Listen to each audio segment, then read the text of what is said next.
Today, we're going to talk about the 10 phrases to turn a no into a yes. Psychological triggers to handle objections like a pro.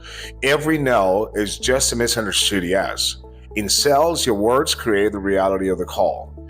These 10 phrases are designed to shift your prospect's mindset, break resistance, and move them towards the yes they're already curious about. Let's start. First, the way you rebuttal a serious objection is by saying, let me ask you this. Let me ask you this.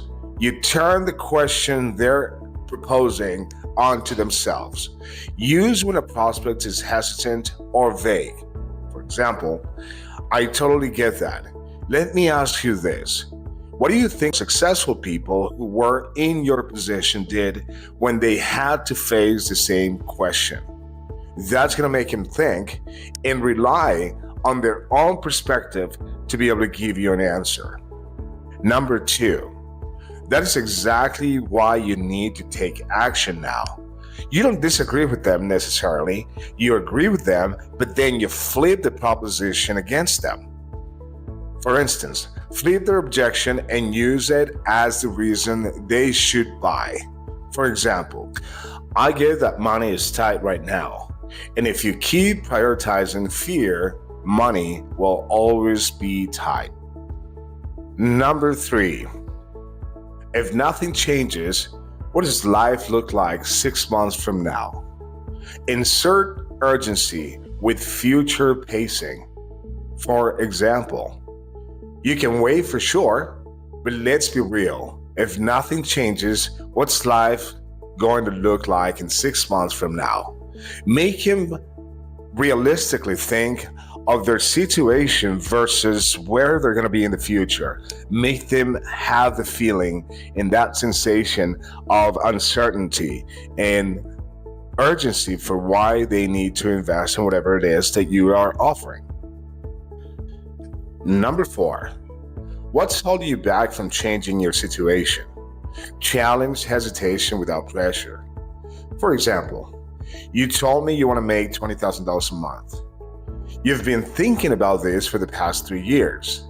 How much money have you left on the table thinking about it for 3 years? What's holding you back this time? This is going to make them feel like they have been wasting time and wasting resources, not to mention opportunities. Number 5, let's reverse engineer this. What would you do if you were 100% confident it'll work? This breaks limits and beliefs by flipping the frame. For example, what would you do if you were 100% confident it'll work, but you're not?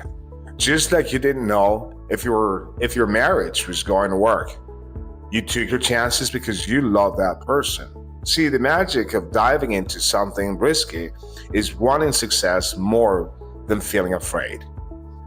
Now, if the person is not married, still find the connection between marriage and a decision that is risky. Everybody would understand. Everybody had parents. Everybody has friends that have been married. Everybody understands the possibility of having a risky situation when marrying somebody. Most people would understand the example regardless. Number 6, what is the real cost of not taking action and staying where you are? Face them with a financial loss if they don't take action. For example, forget the investment. What is the cost of not taking action and staying where you are?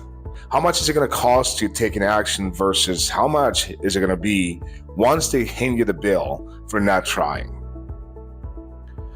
This is not just going to be an emotional proposition, but it actually inflicts objective understanding when you talk about numbers, figures. You've already taken them through a process of feeling like they've lost money because they haven't taken action in the past. Now, if they continue not to take action, they will continue to lose money. Number 7, take me to the process of thinking about it. By helping them realize that the more time they take, the less it'll make sense. 1, because their brain will forget important information about the opportunity. 2, because the fear will increase, and 3, because they have an investment that will scream loudly against the decision.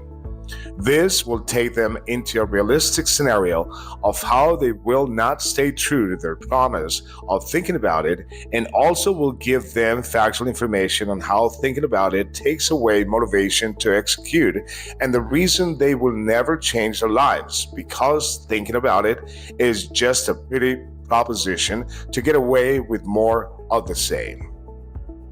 Example: you're going to think about it.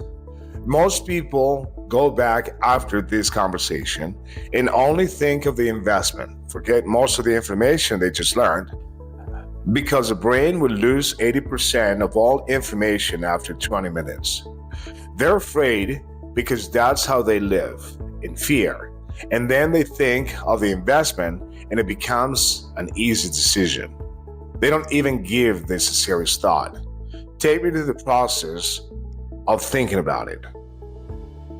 Number 8, if this is not the right time, what are the conditions you demand for it to be the right time? This will attack their thought process as illogical and absurd.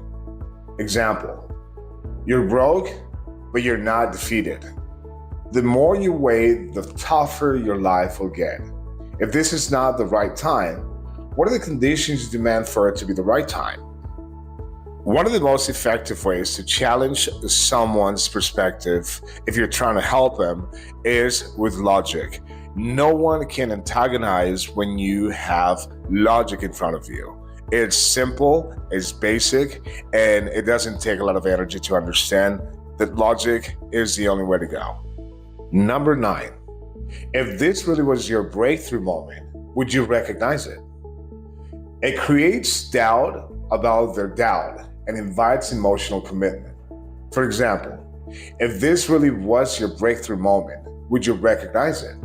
Because sometimes it's not about being ready, it's about deciding to take the first serious step. This is going to confront them with paralysis by analysis. Most people suffer from analyzing something so much that they don't ever make a move. And they don't recognize things because they're just busy analyzing things. Number 10, I get that it's risky, but it is riskier not making an investment. This is going to acknowledge the objection while introducing the cost of doing nothing. For example, I totally get that it's risky, but it is riskier not to make this investment today and staying stuck in the same situation 6 months from now. What would that cost you emotionally, financially, or even in missed opportunities? All right, are you ready to become the kind of closer who turns doubts into yeses? Join our free training and community for sales pros and aspiring closers at www.blacklabel-closers.com. We have weekly live coaching sessions, real sale call reviews, insider scripts. Follow at Black Label Closers for more sales psychology.